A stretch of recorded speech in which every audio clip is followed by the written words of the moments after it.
Hi friends, ഇന്ന് ഞാനൊരു കോവയ്ക്ക മെഴുക്കുവരട്ടി റെസിപ്പി ആയിട്ടാണ് വന്നിരിക്കുന്നത്. വളരെ എളുപ്പത്തിലും നല്ല ടേസ്റ്റി ആയിട്ടുള്ളൊരു മെഴുക്കുവരട്ടിയാണ്.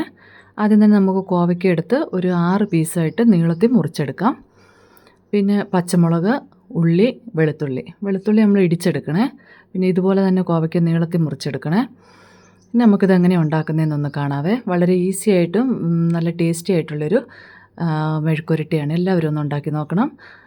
പിന്നെ എണ്ണ ചൂടായിട്ടുണ്ട്. നമുക്കതിലോട്ട് ഇടിച്ച് വെച്ച വെളുത്തുള്ളിയും ഉള്ളിയും കൂടി ഇട്ട് നമുക്കൊന്ന് വഴറ്റി കൊടുക്കാം. ഇവിടെ കറിവേപ്പില കിട്ടാത്തതുകൊണ്ടാട്ടോ ഞാൻ ഇടാത്തത്. കറിവേപ്പില നിങ്ങൾക്ക് ആഡ് ചെയ്ത് കൊടുക്കാവുന്നതേ ഉള്ളൂ.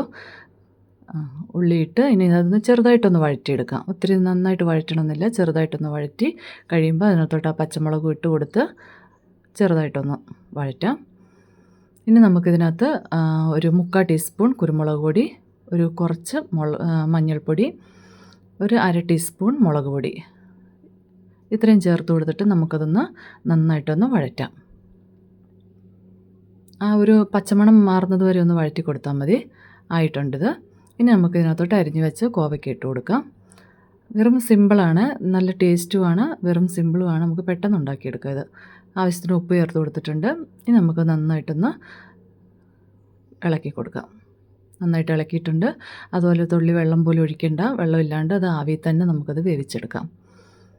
നന്നായിട്ട് കണ്ടോ, നന്നായിട്ട് ആവിയിൽ വെള്ളം വന്നിട്ടുണ്ട്. അതിൽ തന്നെ നമുക്ക് വേവിച്ചെടുക്കാം. നമുക്കത് മൂടി വെച്ച് ഇടയ്ക്കിടയ്ക്ക് ഇളക്കി കൊടുക്കാം. ഇപ്പോൾ ഇത് ഹാഫ് ബോയിലായിട്ടുണ്ട്. നോക്ക്, ഇതിൻ്റെ അടിയിലൊന്നും ഒട്ടും പിടിച്ചിട്ടില്ല. നന്നായിട്ടത് ഡ്രൈ ആയി തുടങ്ങിയിട്ടുണ്ട്. നമുക്കത് കുറച്ച് നേരം കൂടി മൂടി വെച്ചിട്ട് ഒരു 1-2 വട്ടം എടുത്തിട്ടൊന്ന് ഇളക്കി കൊടുക്കാം അത്. അപ്പോൾ നമ്മുടെ കോവയ്ക്ക മെഴുക്കുവരട്ടി റെഡി ആയിട്ടുണ്ട്. നല്ല ടേസ്റ്റിയാണ്. അതുപോലെ ഇത് വെറുതെ കഴിക്കാനും നല്ലതാണ്. എല്ലാവരും ഒന്ന് ഒരു വട്ടമെങ്കിലും ഒന്ന് ട്രൈ ചെയ്ത് നോക്കണേ. നല്ല ടേസ്റ്റാണ്. ആ കുരുമുളകും അതിൻ്റെ വെളുത്തുള്ളിയാണ് അതിൻ്റെ ടേസ്റ്റ് തരുന്നത്. അപ്പം ഓക്കെ, ബൈ ഗൈസ്. ഇഷ്ടപ്പെട്ടെങ്കിൽ കമൻറ്റ് ചെയ്യുക. Okay, by.